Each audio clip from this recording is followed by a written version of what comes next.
Hello everyone, this is the lovely Miss Dime, and I just had the privilege of watching a lovely sister. Her name is Miss Alexis K. Tyler. She her website is called Vagina Power, and it promotes positive womanhood and just healing and a lot of spiritual things, and it's beneficial. And for all the natural sisters, she does have a natural hair care line. I really do encourage you to support positive black businesses and black people that are trying to do positive things, and don't patronize other businesses and not support us, because we need all the help we can get. I will put her information up in the info box, so if you would like to purchase some of her material or become a member of her website, which I highly recommend that you do because it's some wonderful material on there. I'll provide that information to you. She said a lot of kind words about me in her live show today, and I also had a chance to dialogue with my other contemporary on and friend on YouTube, Afro Queen. Sister, I really appreciate who you are as a person, and I truly value our friendship, and you will always have my support. But I wanted to make a sort of video response to Miss Tyler's online show today, and she was addressing mama's boys.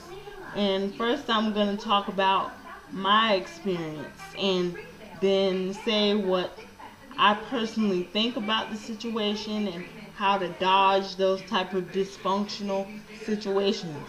I was involved with two young men whose mothers were very controlling and domineering in their lives, and I was disrespected by both of the mothers.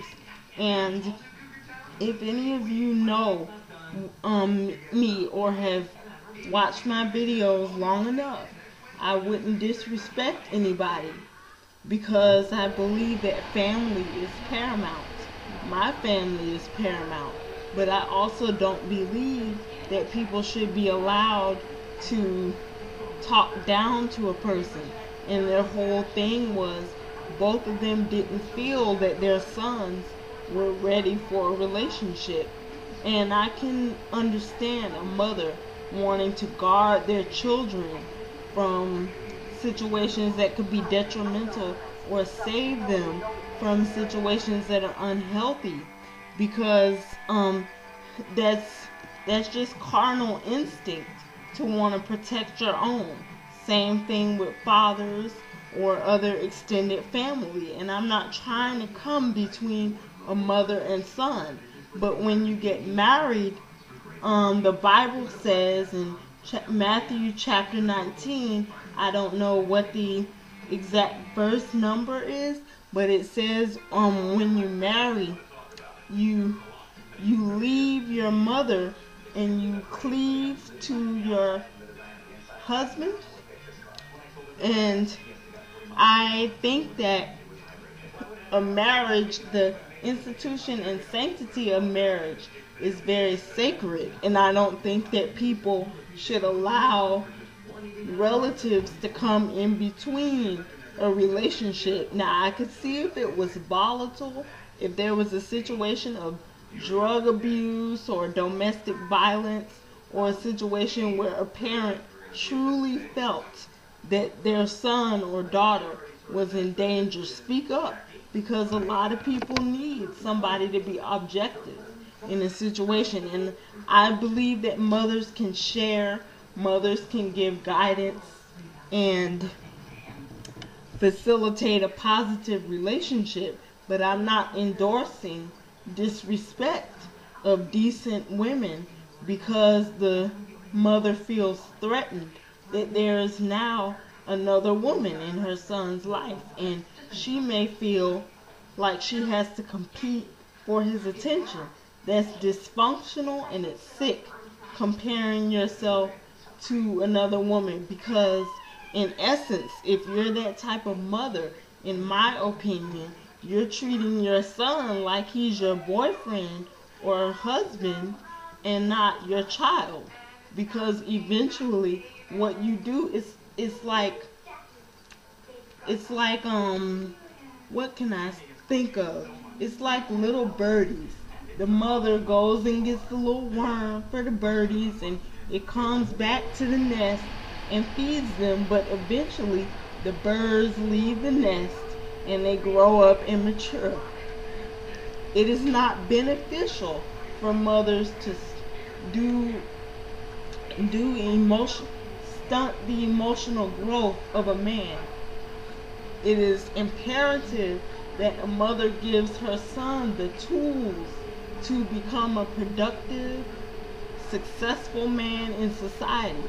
Having the Peter Pan syndrome is not going to prepare a young man for the challenges he faces, especially young black men, because society will eat you up and spit you out alive.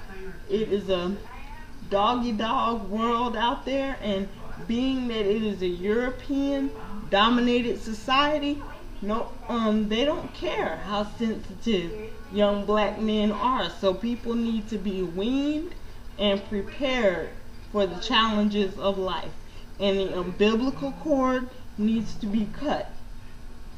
I'm almost 4 years old.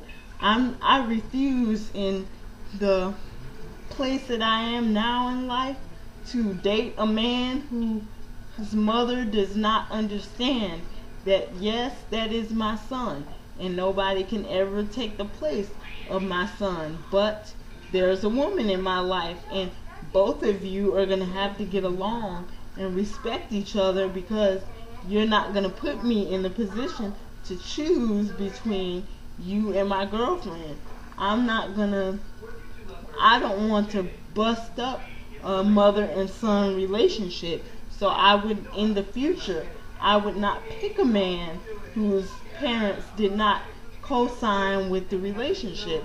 I would like it so that the mother would be on board with the relationship and we can bond, because you're gaining a daughter.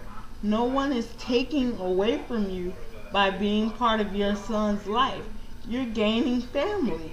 And I would think that mothers would be excited to have a sort of daughter figure around.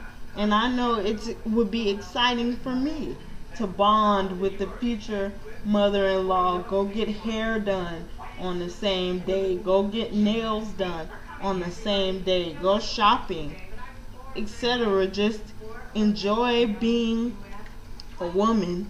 And for young men, it makes it so hard on the woman. I know that some of you are used to your mother providing everything and you enjoy that security, but at a certain point you have to mature. You can't stay a toddler forever. And it's important to be able to recognize what emotional state a person is at when you're dealing with them. That's why it's important to have the courting phase and let that play out for a while before you embark on a relationship, and be a person's friend so for a while to see how they are and their temperament, and if they are actually in a place to be goodness of fit for you.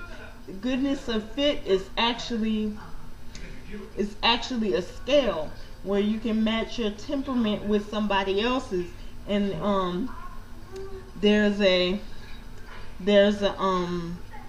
subcategories, and you rate them 1 to 5, and you circle where you are on that continuum, and you also circle where the other person is on that continuum.